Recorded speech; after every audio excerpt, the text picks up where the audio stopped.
Good evening, everyone. Welcome to tonight's joint meeting of the Albany County Legislature's Law Committee and Multimodal Transportation and Pedestrian Access Committee. My name is Jeffrey Kuhn. I'm going to be co-chairing this meeting with Susan Larilliard. Hi, good afternoon. And I guess for the first item on the agenda, we'll just take roll. Sure. Larilliard? Here. Eat here. Beston and Bergdorf are excused. Feeney? Here. Fine. Gillespie? Here. Ricard? Present. Conway? Early? Here. And moving on to law, Kuhn? Here. Reedy? Here. Feeney again. Here. Larilliard? Here. McLaughlin? Platsky? Here. Ricard? And Early. All right, there is only one item on the agenda this evening, which is a presentation from the Albany County Airport Authority.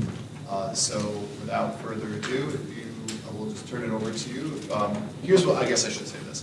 What we'll do is we'll have the gentleman from the Airport Authority give their presentation, and then what we'll do is just have time for questions or comments thereafter. I'll limit it to 5 minutes for each person. And yeah, I guess that's about it. If you guys want to you can proceed, there's no other questions from anybody on the committees. There's not, then you can feel free to proceed, and you can just start out by introducing yourselves for the record. I would appreciate that. Thank you, Mr. Chairman. Thank you, Madam Chairwoman, all members of the committee. My name is Peter Studo. I know a number of you. Some of you probably don't know me. But I have been CEO of the Albany County Airport Authority since September 4th. I had been general counsel for close to 25 years. I retired in 2020 during COVID in June of that year, and was asked to come back either late August or early September, but I did start on September 4th. I'm here to make a presentation on the construction projects that are going on today, which includes the $100 million terminal improvement program, and also Concourse A, which is $26 million project, which is going to add 2 new gates and enhance all of Terminal A. I'll try to run through this relatively quickly, and we have a slideshow as well, which I think you'll find interesting. We came back, when I came back as CEO, John O'Donnell was our former CEO. He also came out of retirement to assume the role of Chief Operating Officer. One of his principal duties is to oversee the construction. John has a long and illustrious career in construction. He's done hundreds of millions of dollars, overseen hundreds of millions of dollars in construction, and he's a PE, a professional engineer. So we found that the project is complex. You can see I think you all have visions of the screen. The main area there is the focal piece. It's the connector building, bridge you could call it. It's also called Departure Hall. On the left would be the garage. We call the North Garage. That's the older garage. It used to be just a straight bridge going through, and then the TSA checkpoints would be at the other end. This is designed to handle a lot more people going through the checkpoint, but it's also enhanced with a lot of other things, and the project includes a lot of other things.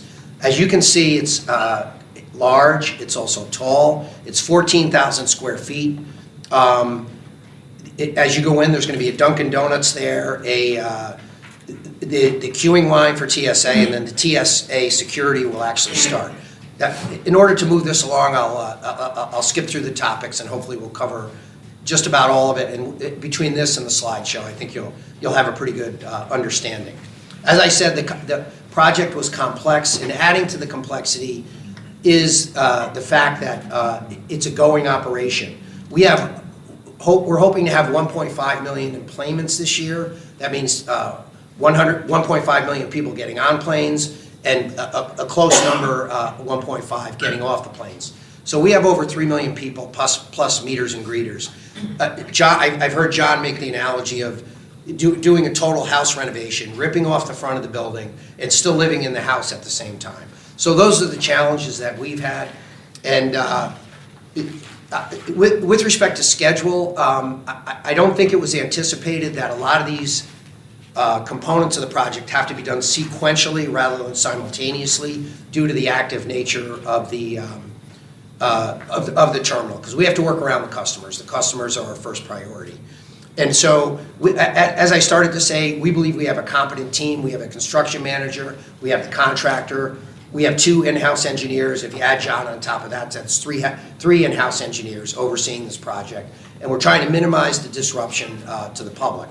We have a common goal, and that's to finish early 2026. Okay, so that's a year from now. But there are some milestones before that. And what we did was and it actually was John O'Donnell's idea, and I think it was a sensible one. Rather than have one grand opening at the end, we broke it up into phases. The initial phase, which is substantially complete now, is comprised of a children's playroom, which is downstairs in Concourse B. The concourse is run, if you can visualize, going through security. A is the first one on the left, you go down the long corridor. B is the one in front of you, which handles a lot of the major airlines. And C is to the right, that's the C concourse. In the A concourse, as you go in, and there's a pub on the left, a brew house, there's an escalator down below. And this was a mandate of DOT. They're the main grant authority of this project. And the governor took a particular interest in this. At the bottom of the escalator, there's going to be a children's playroom, and you'll see it in the slide, so I won't belabor it here. A sensory room, and also part of phase 1 is the business center is substantially complete as well. I mentioned the connector building. I think I described that in the beginning. We are constantly evaluating this project, and we have made some revisions. When we got there was only 6 security lanes. We added a 7th lane. In addition, in the departure hall, these are just examples. There was no bathroom in the departure hall, and as we evaluated, we saw that was probably a pretty important thing to have in that new area. In addition, we found a number of items where we thought we could make savings, and we are going to be making savings of over $2 million. The examples, and I'll run through quick, are replacing a lighting feature in the departure hall with artwork, and we'll save several $100,000 with that. We've incorporated value engineering for changing the bollard structure. Those are the pillars that are in front of the terminal. We've moved those in and did a little bit of a lesser bollard there to save a substantial amount of money. We're changing it called for all new signage interior, and what we did was change. It doesn't all need new signage, but we changed the colors so that they complement each other. So you'll see one color, and then we're in the process of changing our colors from sort of a lavender, not a lavender, like a light plum color to more of a dark navy blue. So in addition, we're replacing trees with perennials. We're retaining one of the elevators that we think should be there. And I already mentioned the 7th lane and bathrooms in the departure hall. Concourse A is a separate project. That's roughly $26 million. And that's done mostly with airport funds and FAA funds. Hi. Not so much with state funds on that. Concourse A, for those of you who are old enough who lived here, we call it the 79 building because it was built in 1979. That was the new part of the airport that everybody went for baggage claim, and now it's the oldest part. So it's getting a $26 million refurbishment. There's going to be 2 new gates there. We're infilling some of the floor that had an escalator opening in it. We're gaining square footage, and it's going to be brand new and spectacular. And we'll see some more with the pictures. Our objective is to enhance the customer experience and attract new airlines. So with that, if we could start with the slideshow. If you say I'm in control, I'll give this a try. That's a few days ago how the departure hall looks now. The steel is all up, and we're pouring concrete both on the first floor, and there's a slab on the second floor, which is, in a sense, the principal floor. You'll see some pictures here, but there was even more concrete. I guess this is our video. I don't know. We do have sound. I don't know. I think if you have that. This is probably 10 days old. You can see we're pouring concrete on the first floor. This is a new set of stairs that you will take from the ground level up into the departure hall. think that's the same set of stairs from the top. This is the deck where the departure hall will be. Most of the concrete pour has been done on that level now.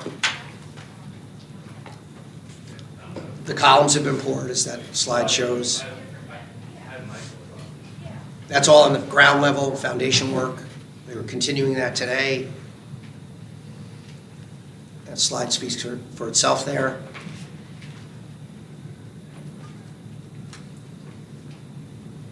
That's upstairs. The art gallery's coming back. That'll be on the 3rd floor. I'll tell Kathy Greenwood that you said that. The business center is substantially complete, the revisions in that. That's the inside of the new business center a couple of weeks ago. This is the children's play area, which you'll see will be beautifully enhanced. That's substantially complete, except for the artwork has not yet been installed. We're having a neurosensory room, which is a new way for children that are challenged on the spectrum. This is Concourse A, and the new gates will be at the very end. They went through it a little bit quick, but let's. The 2 gates are going to be, the 2 loading bridges will be out there, outside of those 2 new gates. So that's the work that you have to do exterior to support that. Okay. Try to keep going here. It should go fast from now. Doesn't seem to be advancing. I don't know if you can help me. Okay.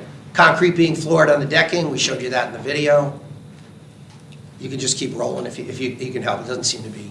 This is I think this is a video. Yeah. This is another interesting video of the concrete pour, how they do it. They bring it up from the ground and pump it through there.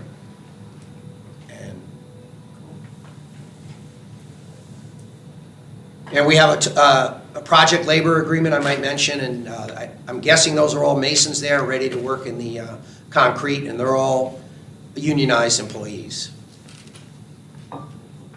as is the whole workforce. Hi, how are you? Okay.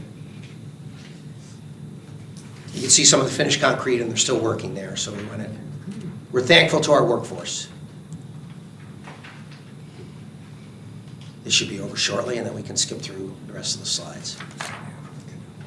Hopefully everybody recognized the angle that they're looking at. Okay, so, yeah, the roof work will be done sometime soon on that same structure. If you could help me advance, I'd appreciate it. It doesn't seem to be. The curtain wall is a different word for the glass that goes on the outside of the departure hall. They did a mock-up there so they can study the details and the work on top that'll be on the roof. So that's actually quite smaller, but that's a facsimile of what's going to be there. If we could go ahead. This is a artwork that's installed by Southwest. It's Ruby Palmer is the artist. Treasure Map commission partnership with Southwest. They are old seats from the Southwest aircraft, and they've been redesigned for this piece of art, the Treasure Map. Next, if you could. This is a depiction of what the family room is going to look like. We are working with the Wild Center in Tupper Lake. That's a New York State Museum, and we're incorporating some of the Adirondack themes there. On the left, I'll start with that, are some authentic, realistic depictions of the Adirondacks, which we're being assisted with by a Native American artist up in that vicinity. And on the right, if we can go forward, and in the foreground is if you've ever been to the Tupper Lake Wild Center, they have an eagle's nest up in the air. That's a replication of that, but it'll be on the ground, made of safe materials for the kids to play on. And if we can go to the next slide, I think we have more of a close. That's just a different angle. You can see in the distance hanging from the ceiling, which hangs over the children's play area. And I was saying Governor Hochul has a particular interest in this, and so we're hoping she comes back for the grand opening. It is an Adirondack tree, and it's actually the roots hanging down. And this is more, I don't know what the artistic word is. It's not a realistic depiction, but more artistic liberties have been taken with that. And it may get explained in the next couple of slides. If you could go, and I think we're getting there. That's some more depictions of that. And that's the sculptor, Grace Lee Lawrence, and you can see a brief description of what her concept is. But you can see the bottom of a tree and the tree roots, and that's the concept of what that's based upon. If you could go next. Concourse A rehabilitation, which I think you saw a picture in the video, and that's the old 79 building, then that would be Concourse A on the left as you go through security. And I will mention Uncommon Grounds, the bagel place, which they're expanding. They have their store ready. We're having a soft opening at the end of the month, and I don't want to announce the date here, but in early May, we want to invite the county leadership and to come for the grand opening, so we think that's a big deal. But if we could go to the next slides, we'll go through that's Concourse A as it looks now. The gates will be at the end. Next slide, and there'll be a concession area. It's going to be great. Next area, you can read that slide. You can see that they infilled the flooring. A lot of steel. Next, please. Soffit HVAC and sprinklers. Next. This is the exterior work that I mentioned before, the jet bridges and the foundation work. And I think we're getting close to the end. Apron and bridge prep, yep. Keep going if you could. And I think that's it, thank you. And if you have any questions, I'll do my best to answer. Yes? Just a quick, easy one. Is there elevator access to the children's play area? Yes, Okay. yep. Stairs, elevators, and escalators. Yeah. Anything else? Well, I hope you found that interesting. I think the next part doesn't directly involve me as much, but this is Tom Smith. He's an outside auditor with EFPR. He was engaged at the initiative of our board. The board wanted me and our new team, leadership team, to start off with a clean slate, and Tom Smith will do a better job of introducing himself. And this is forward and this is backwards. It didn't really seem to be working, but I'm sure they'll help you. Yeah. Did you have a question on construction? Yeah. Sure. I was there one time, and the line was so long, we were in the stairwell. Right. Is that kind of stuff going to alleviate? Well, definitely alleviate the stairwell, the bottom of the. Stairwell's gone. Yeah, that'll be gone. And that It was departure. cold, it was outside, it was cold out. Yeah, this departure hall is a heated space. It's 14,000 square feet. It will capture all the people waiting in the queue, without question. And in addition, the TSA is getting new equipment, and they're getting an additional lane, a 7th lane, and they're getting more people. The conveyor belt, if you will, because the exact is going to be a lot longer, so that they can push bags down a lot further, handle a lot more people more quickly, and they're going to have a 7th lane. So not only will you be guaranteed to be in a heated area with where the line is, the TSA line should move quicker as well. So that's why we're doing this. Thank you. Yes. Any other questions? Yes. Okay, Go ahead. right. I just want to ask a question in regards to how many people are working on the construction?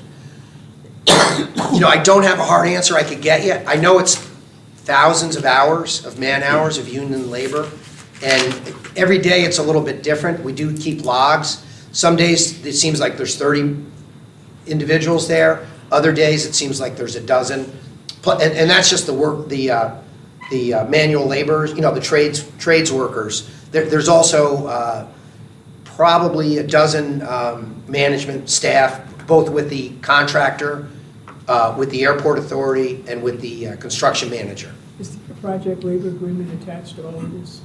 Yes, there is. Any other questions? Mr. Bosky? Are you working at all nighttime hours to avoid the They're busy doing- times, or how's that? Some days they work 10 hours, and some days they work six days a week, but they're not working that third, they're not working the other 12. They're not working at night, generally, not working at night, so far. Mr. Burley?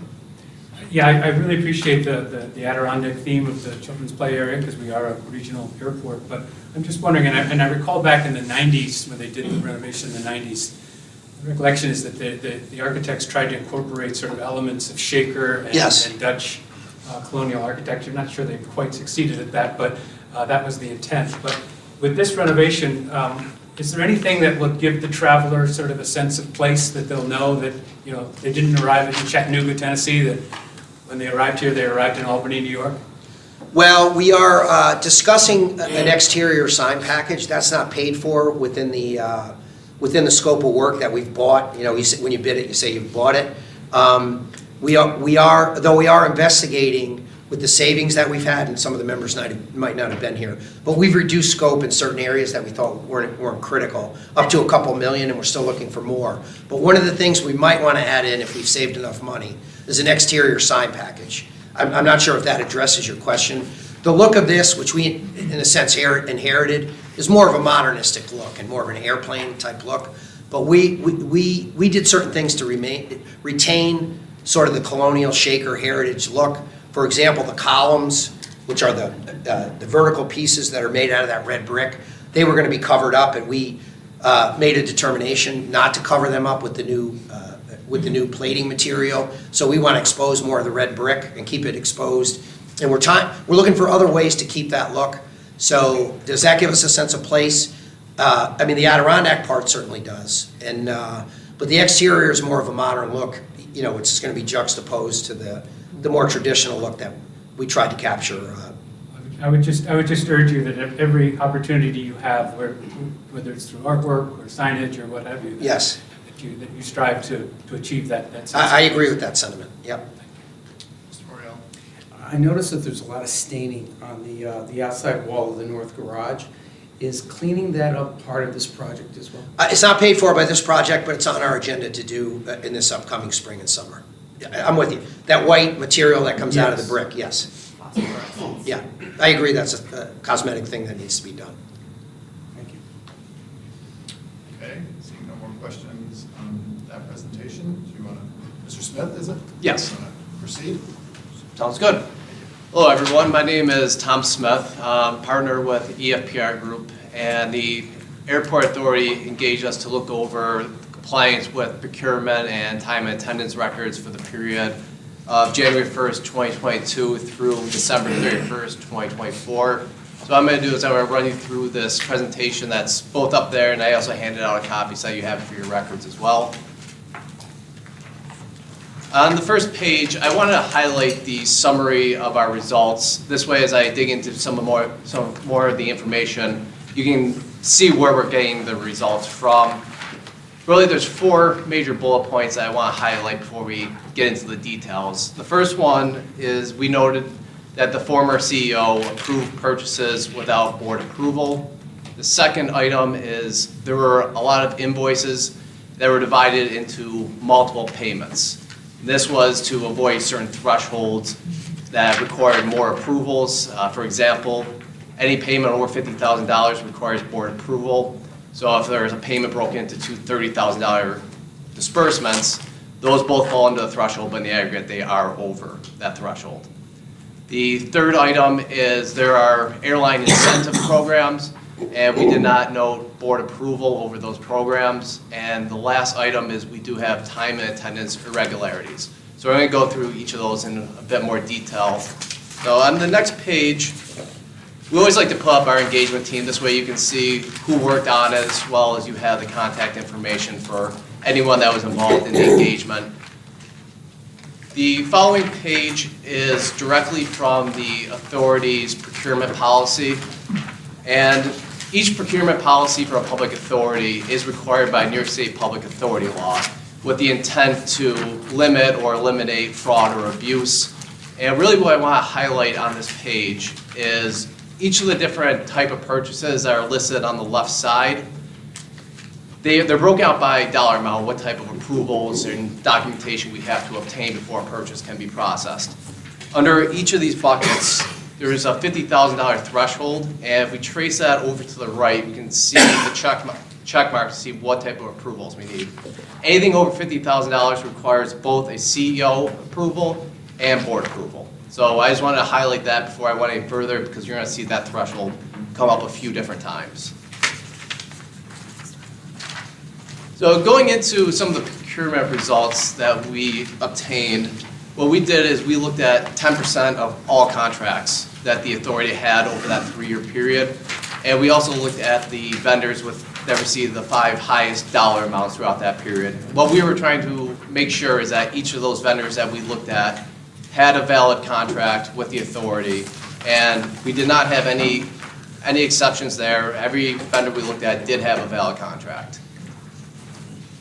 On the next page, we looked at the list of payments made by the authority. We examined payments to see if any vendors didn't have a contract.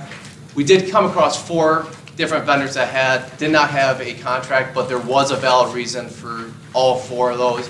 For example, National Grid was one of those vendors that were receiving payments. Now, they didn't have to have a contract because they are the sole purpose provider in the area for electricity. So there are 4 of them, but each of them have rationales such as that, where we did not feel that those are any type of findings that have to be reported.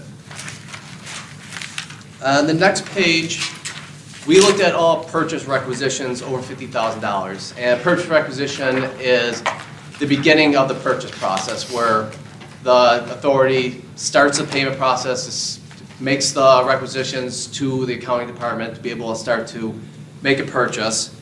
And what we did is we looked at anything that was approved by the former CEO over $50,000. We made that our threshold because that required the board and CEO approval. And we did note that several of the purchases over $50,000 were not board approved. And for example, in the sub-bullet point, there was payments to Dustbusters Cleaning, Crisso Demolition, and Flooring Environmental Corporation. We made payments over $50,000 to each of them, and we could not know a board approval for any of those. And then the second sub-bullet point, there was payments to AJ Sprinkler that originally were below $50,000, but there was a change order. More work had to go into it. Now, that payment eventually got over the $50,000 threshold, but we did not know any board approval subsequent to that.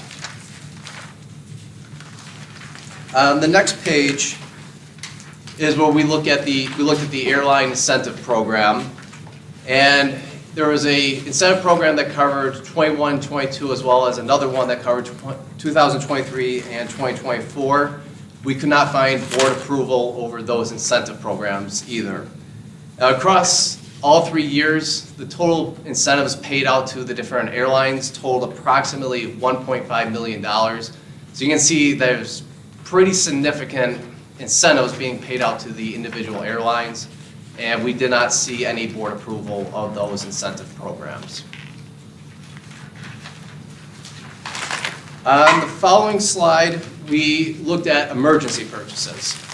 Emergency purchases always are a little bit different because we can't make a purchase requisition and then get the board approval and everything we normally would do. But typically what we will see is a board approval after the fact. So we only came across one emergency purchase over $50,000 over that 3-year period, and that did receive subsequent board approval, so we did not have any issues with emergency purchases. On the following page, we did a scan over all the payments. Essentially, with the prior slides, we were setting thresholds, looking for certain sign-offs and dollar amounts. From here, what we were doing, we were just scanning. We were doing a naked eyeball test, not really looking for any type of conclusions, anything of that nature. Just looking for anything that might be a little bit odd just by looking over the total listing. And what we did note, one odd item to Millionaire, there was approximately $78,000 where we couldn't pay it out to them, where we couldn't find any evidence of competitive quotes. And another item that we did come across, it's second sub-bullet point, the fir trees that were installed or planted near the terminal entrance, those cost approximately $13,000, and we couldn't find any quotes that were received to try to find the best purchase price amongst vendors. Now, just in the last bullet point there, the investment policy that we pointed out a little bit earlier, any purchase over $5,000 requires competitive quotes. So the fact that we couldn't find any type of quote for the $13,000 shows that we weren't in compliance with the procurement policy. In the next slide, what we did is we sorted all the payments to vendors. We looked at how much went to individual vendors to see if purchases were broken out to stay under the $50,000. And the one item we really wanted to highlight is to M&K greenhouses. And you can see that we found discrepancies for all 3 years. In 2022, there was payments of $66,000 to them, but that was broken out into 2 individual purchases, so we stayed below the $50,000, but in the aggregate, it really is a purchase over $50,000. And you can see in 23 and 24, we had a very similar situation to the exact same vendor. So we are paying them more than $50,000, but we're not getting that board approval because the individual payments didn't exceed that. But really want to look at it in the aggregate. They are receiving over $50,000, they should have a board approval. On the next page, we made some recommendations for the procurement to try to help management with the internal controls to make sure that we can avoid any of these type of discrepancies going forward. And really what I want to highlight before I go into the recommendations is I've spoken with management. They have already in process of putting these recommendations into place to try to alleviate any type of these type of findings going forward. And what we did recommend is when they have a list of vendors, we want on that list to show which vendors have already received competitive quotes, board approval, anything that lines up to that policy to make sure that we can still pay them.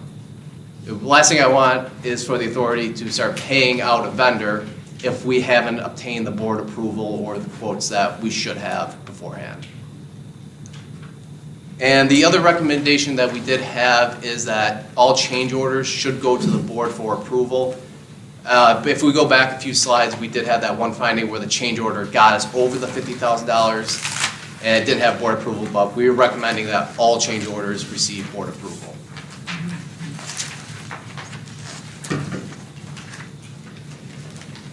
Going to the next slides where we start to break down the time and attendance results that we came across.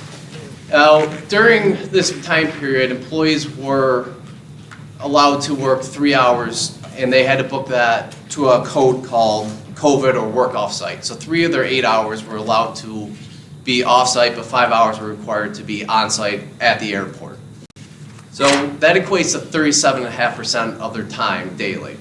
What we did is we did a calculation of what people were booking their time to see if anyone was in excess of that, essentially working from home more than they were allowed to.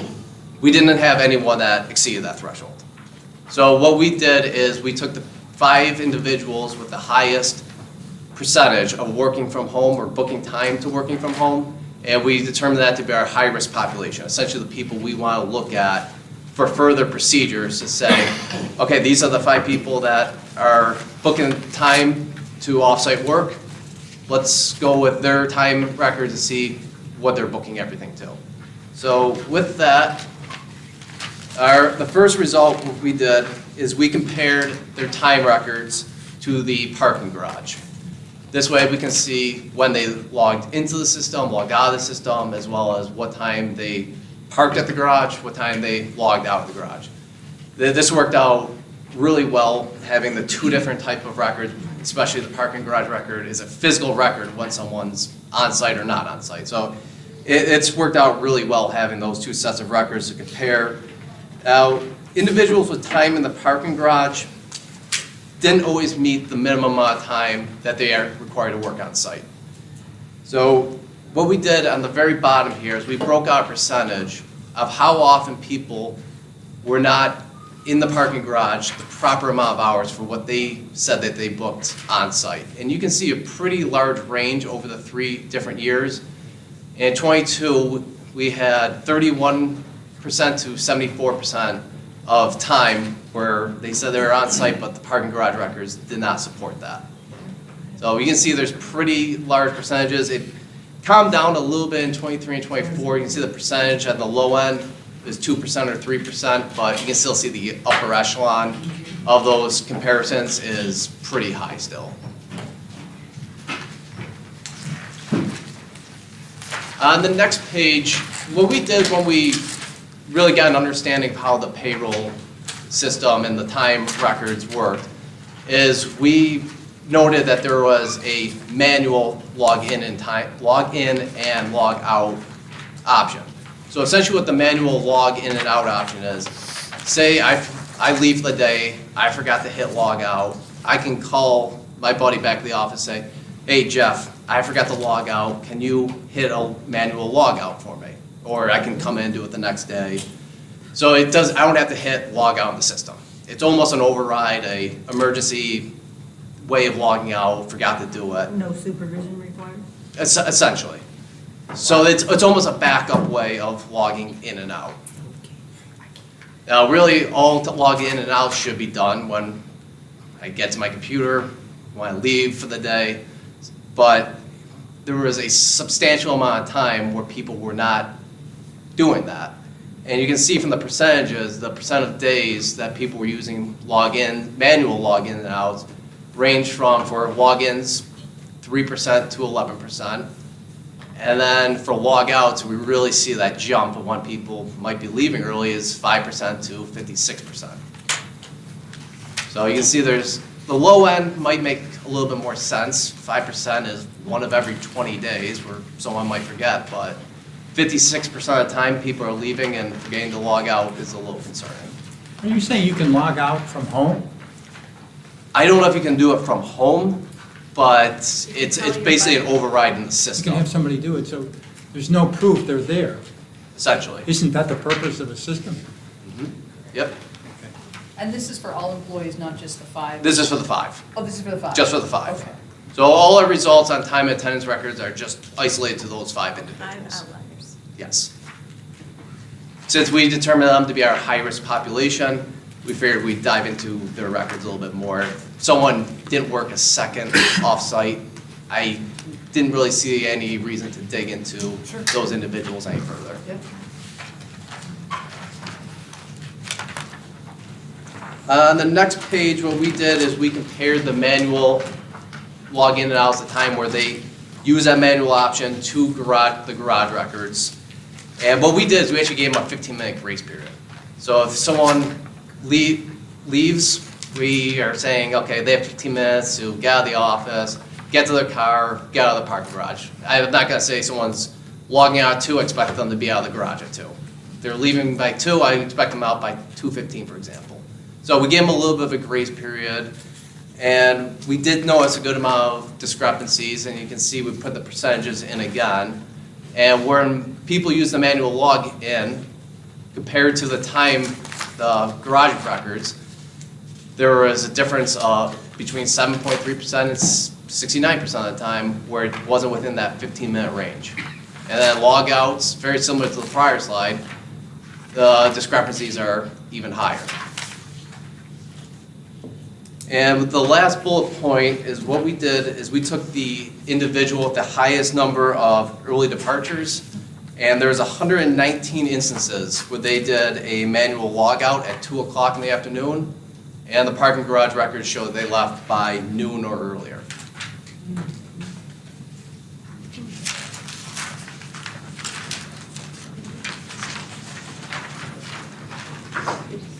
We also looked at the time and records for 2 of the contractors that the authority used during this time period. And what we had is contractor number 1, they worked 633 days during that time period. We noted 53 manual logins and 306 manual log outs. So it's very much jives with the prior slides where the manual log outs are very much heavily weighted to the logins. And then contractor number 2, over the course of that 1 year he worked, he only logged out 3 different times, which leaves us with no time records to really even be able to compare it with.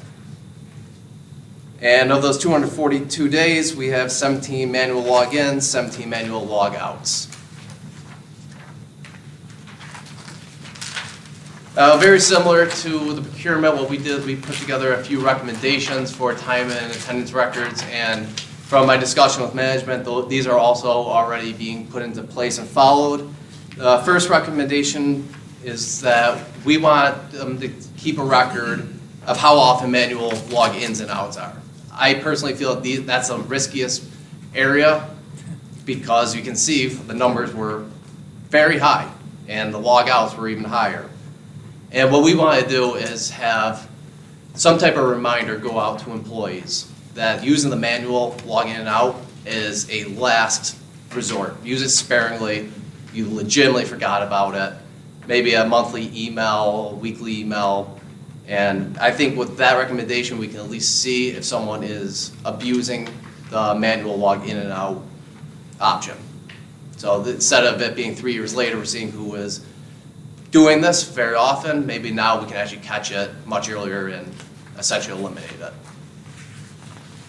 Now, the other recommendation that we had is that when we originally planned our engagement, what we were planning on doing is looking at timesheet records to see if someone worked for 8 hours, and then looking into the actual software and see if they were logged in for 8 hours. Very easy comparison of total hours logged in and worked. We learned very early on that those records of them being in the software only go back 30 days. So that essentially eliminated us from being able to do that process. So what we are recommending is that management monthly download those records. This way we have a historical log if we ever have to do a historical look back engagement like this. This way we at least have those type of records to compare with. And really, on the next page, before I just reiterate the summary of our results, we selected documentation and reported on, did we have sign-offs, did people sign in, did we compare it to records? It's all based completely on fact. There is no assumptions that we made. There is no conclusions we're trying to get to. Any type of purchase that didn't have these sign-offs or approvals, those are purely based on facts. So we weren't trying to get to any type of assumptions. I just wanted you to know that we picked random samples, and these are what the results came back as. So just to reiterate the summary of our results, the former CEO that had some purchases that did not have board approval, as we've gone through in detail. There were purchases that were broken into payments less than $50,000, the threshold required by the board, that in the aggregate were $50,000, but we didn't have the approval. The airline incentive program was not approved by the board, and that was approximately $1.5 million over that 3-year period. And the time and attendance irregularities, mainly from the manual log in and outs. So really, I want to turn it to all of you if you have questions. Thank you so much, Mr. Smith and Mr. Go, for the presentations. I guess we'll start out questioning with co-chair Willier. Thank you for your presentation. I just had a quick question regarding the incentives.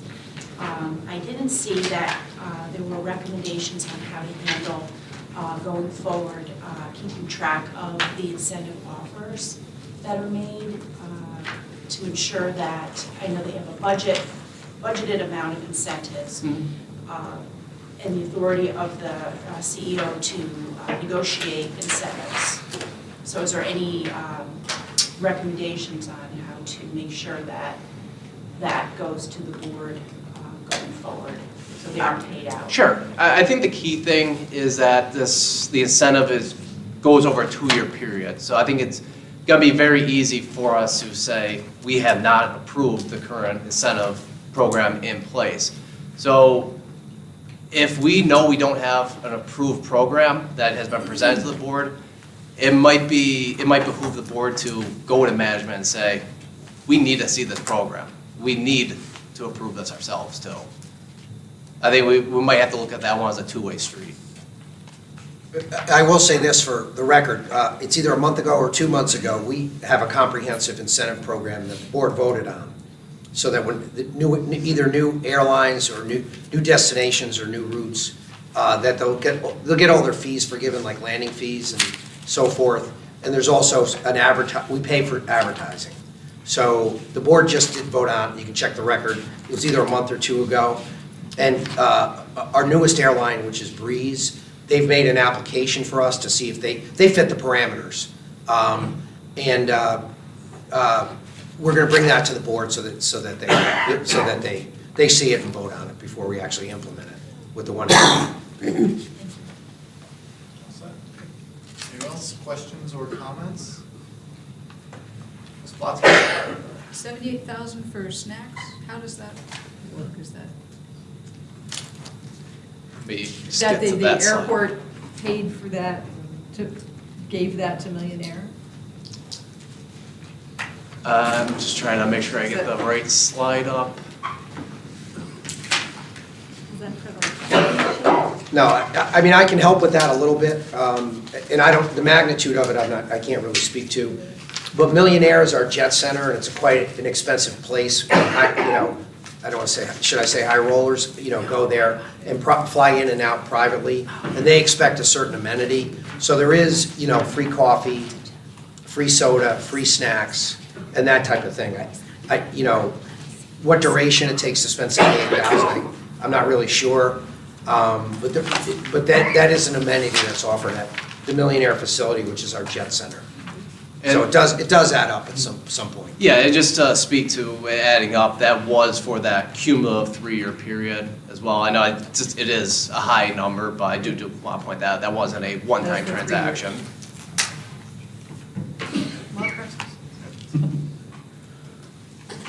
Questions?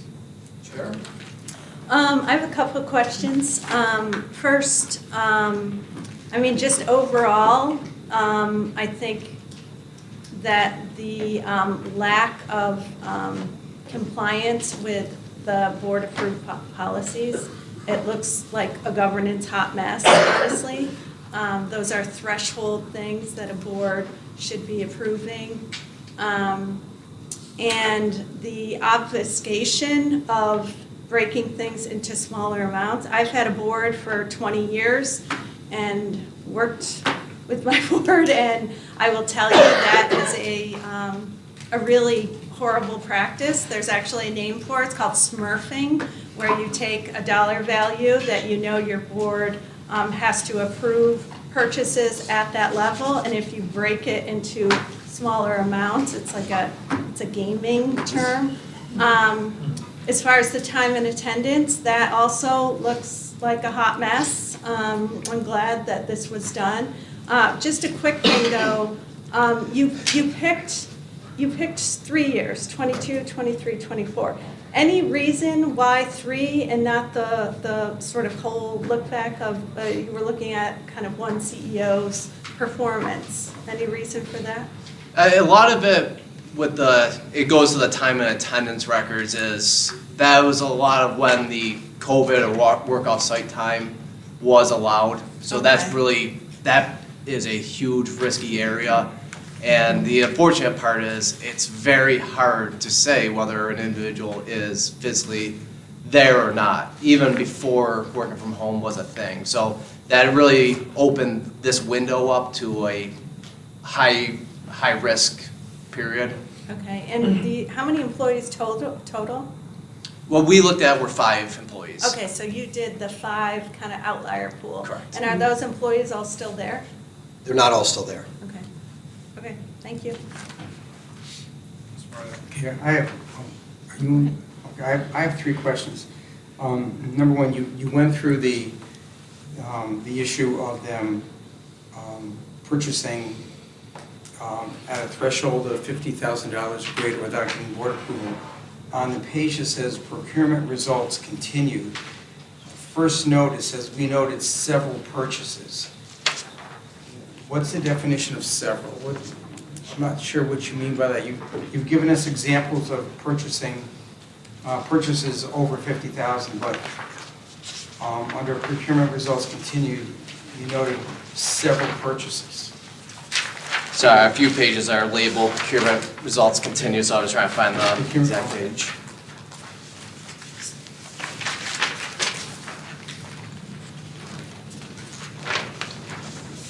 Be near the front. Page 6. 6.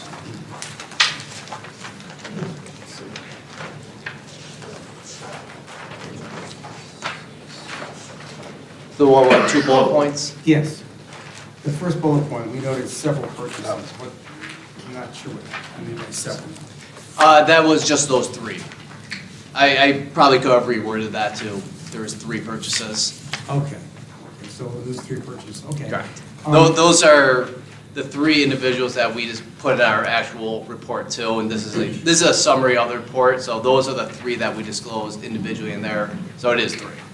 Then the other question is, are there audits completed every year to go back and look at these issues, purchasing and such with, at the airport? Do we audit their records, financial records? We have a financial record annually, yes. Okay. And they do testing on procurement. This is more of an in-depth, comprehensive, not to Is speak this something that they CF, would pick up with those annual audits or not? he can speak to that better. So every public authority in New York State is required to have an external financial statement audit every single year. And part of an external audit is they have to get an understanding of internal controls, but they don't do an audit over internal controls, so they're not really going into the full depth that we are, whereas we were engaged to look at very specific parameters. So I wouldn't say that this is something that should have really come to their attention unless they possibly either stumbled across it or it was brought to their attention. Okay. So the authority does have an audit every single year, but typically something this specific might not come to their attention or fall within their scope. Okay. So what they're trying to do is make sure that the financial statements and numbers and disclosures in there are fairly So they stated. don't go into as much detail? They do not. And then the last question I have is, are we on budget with the renovations at the airport? Yes. All right, thank you. Mr. Caucus. How many employees did you say that we have? The authority has roughly 25, give or take, depending upon the month or whatever you say. So this is a fifth of the 25 that you studied? So my questions, and I don't even know if they're appropriate or not, are more from the personnel. Did you have access to their HR records? Like, were they booking any other kind of time in the time when they left at 1 and clocked back out at 2? Or did they charge sick time at that time? Or do you just have the ins and the outs that you were looking at? No, we had access to the actual, every code that they used. So we'd be able to see sick time, PTO, any of that type of work. Thank you. Mr. Trim. Yeah. Let me be clear about this manual login. You can log in, you can go home, and you can have somebody else log you out? This might be a better one for you since you actually use the system a little bit more. The answer is yes. I think that's how it worked. I know how it works now. Is Like it, to- don't you have to sign? You're saying you don't have to sign? No, we go up to the, we can check in with this at the clock in the office. And occasionally, it does happen where you're almost, like tonight, I'm gonna go home and I'm gonna text Liz, who's our administrative person, and say, can you check me out, punch me out at whatever time we leave here. So that's when it happens, and I'll tell her where I was so that there's a record of it. That's the legitimate way that it's used if you have to work off of, or occasionally you might forget to punch out, which I think he was saying the percentages that are legitimate or expected. So I don't want to go beyond that, but the way it works for me is if I need somebody, if I either forget to punch out or I'm out of the office at the end of the day, I text our administrative person, give her the reason, and ask her to punch me out at the day that I finish. But you have no way of checking. If they didn't have the garage times, unless their car drove out of it's a self-driving car and drove out of the garage, there's a discrepancy between what they claim and what the garage shows. Isn't that fraud? Well, he may have a response to that or not have a response to that. Sure. I can say there's definitely discrepancies in the time. For me to be able to report on fraud, what we have to do is actually be doing an audit of this. What we do is technically agreed upon procedures, which doesn't give an opinion. It just presents the facts of everything. But what I will say is there's definitive discrepancies in the time records. And also, how could the board not know about these incentive things in particular? They're big ticket items from this. What was the board doing? I mean, those are big ticket items over a period of years. Well, if you read the full audit, it says the board repeatedly requested the information and didn't get it. That's in your audit, correct? Correct. Yeah. So you weren't able to do anything about Well, it? it's not we, because I wasn't there, but I'm not on the board either, yeah. They did do something. They got rid of it. Yeah. Anyone else have any? Are you all set, Mr. Trim? I have a quick question. You said emergency purchases are not immediately required to be approved by the board. Do they define what constitute an emergency purchase somewhere? I would have to go back to the full procurement policy, because I only read it a couple of times, so I don't have it completely memorized, but I would be surprised if that is not defined in there, but at the same time, I'm also taking a couple of assumptions with that. And then the second question regarding employee submissions, right, the time, the punches in and out. Don't they have to, at the conclusion of a payroll period, submit something that signs, that typically has a disclaimer down towards the bottom that says any falsified documents or inaccuracies could make that person subject to termination or disciplinary action? I don't know if the authority requires that, because that did not come across the scope of our review, but That may be It something might to be- put in your sure. report as a consideration to limit your exposure or the exposure. Yes, Ms. Plaza? I'm sorry, I'm still on the same topic. What was the role of the supervisors here? Because they would see, wouldn't they see Mr. Employee leaving at Oh, noon? you know, I wasn't there, so I honestly, I don't think it's appropriate for me to comment. Maybe it was the supervisor. Maybe it was the super, yeah.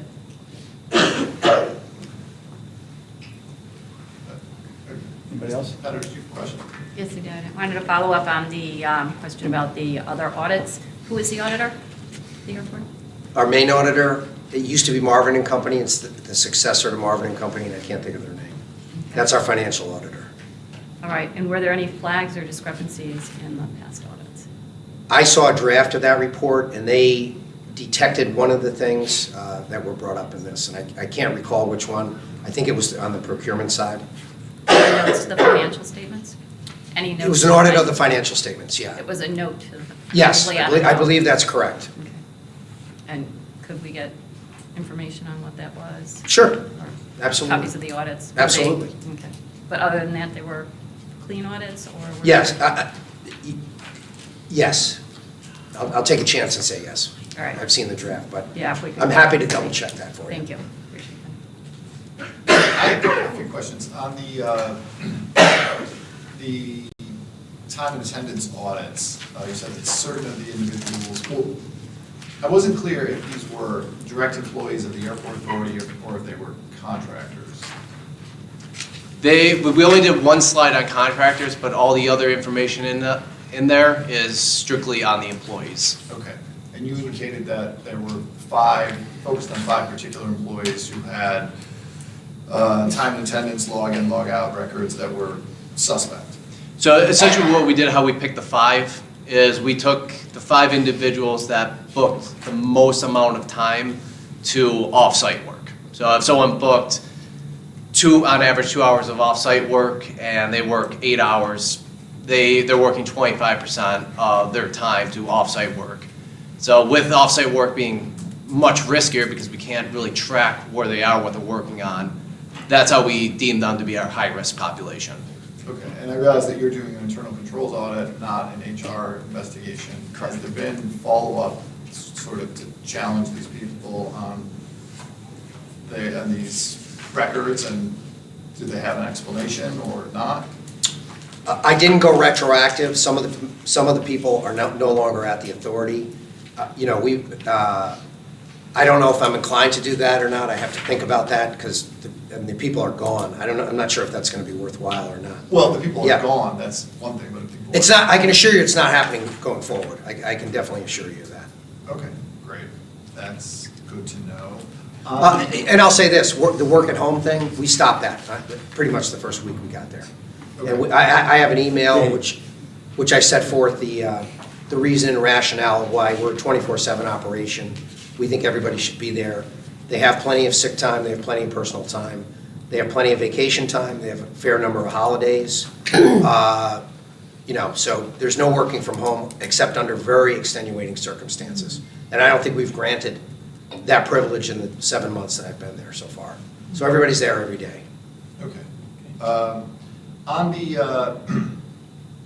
the spending $50,000 threshold issue, it looked like the biggest, I know that there were several, but in terms of the dollar amounts, the biggest particular items were these airport or airline incentive.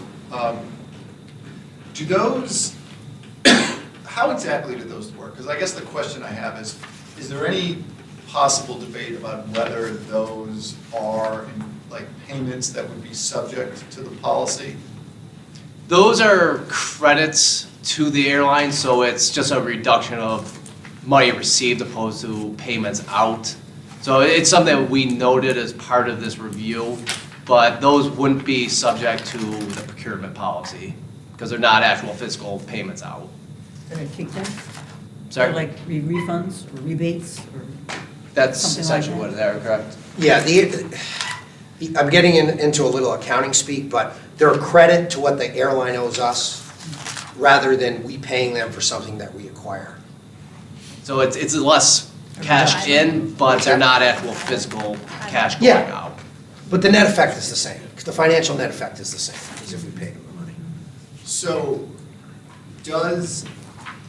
I note in your audit, it says the board requested quarterly briefings regarding airline development and the incentive program during this period, meaning, I guess, 2022 to 2024. But the previous executive team provided none despite repeated requests. Obviously, there's an issue between the CEO providing information that the board is requesting.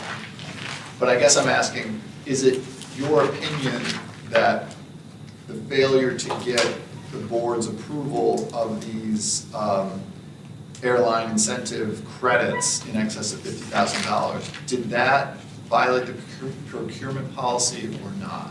That does not violate it, because the incentives are technically not procurement, even though we did put on a procurement slide, because we wanted to at least address this to everybody, but technically, the credits from the incentives do not qualify as payments under procurement policy. I got a question. Locker. Thank you. Just keeping on that, for the incentives, is that something, you have all these airlines, and they can take advantage of this incentive program?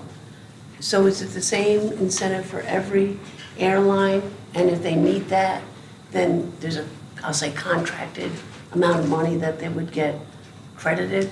Is that how it kind of works? The answer is yes. All the airlines are treated similarly, and new entrants and new routes. Okay. It's a recognized practice by the FAA, and it's in the regulations of the FAA. And every airport can adopt whatever one if they have a target route that they want to do.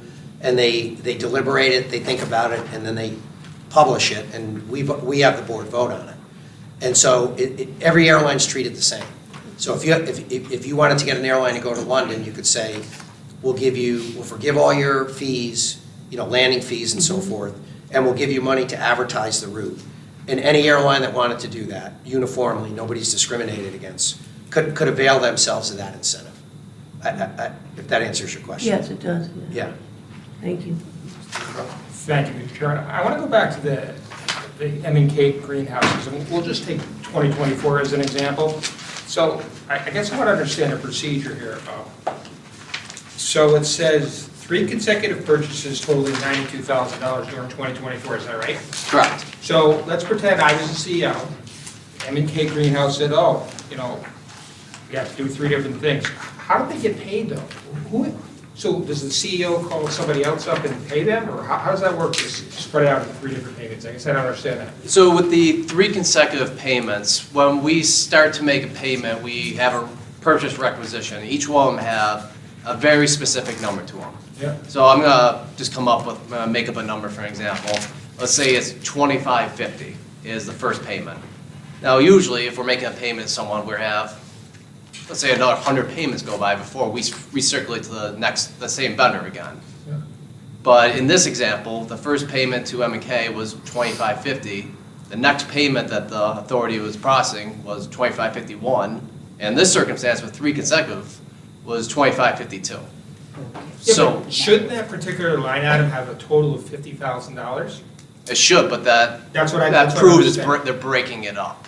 Yeah, but it still exceeds the $50,000, so that's what, is it an accounting?